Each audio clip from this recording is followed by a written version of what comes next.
This gentleman that you worked with, Don Roguff. Roguff, yeah. Explain a little bit about him. You had a fascination with him as well, and sort of looked back a little bit recently at him as well. Yeah, well, he was a character.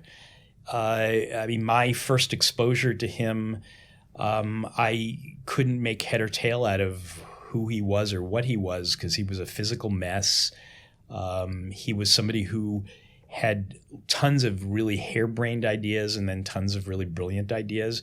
And you certainly can't argue with the results, because the films that he released were unbelievable. It was, prior to my working there, he released films like Z and State of Siege and Gimme Shelter. And he did Gimme Shelter. Okay. Yeah, I mean, it goes back to Morgan in the 60s, and there was just an enormous number of incredible movies. The library was kind of unbelievable. And then when I worked there, in addition to having Monty Python and the Holy Grail out in the marketplace, that's when Scenes from a Marriage was released, and then he did Swept Away and Seven Beauties and Harlan County, USA and Pumping Iron. And I worked on all those movies.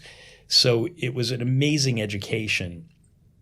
And because he was kind of a tyrant, he was not a pleasant person to work for, I always had really mixed feelings about him.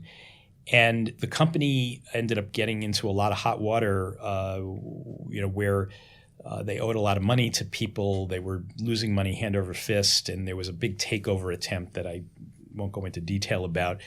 But suffice to say that in about 1978... Right, that's the end of the tour of duty, isn't it? Yeah.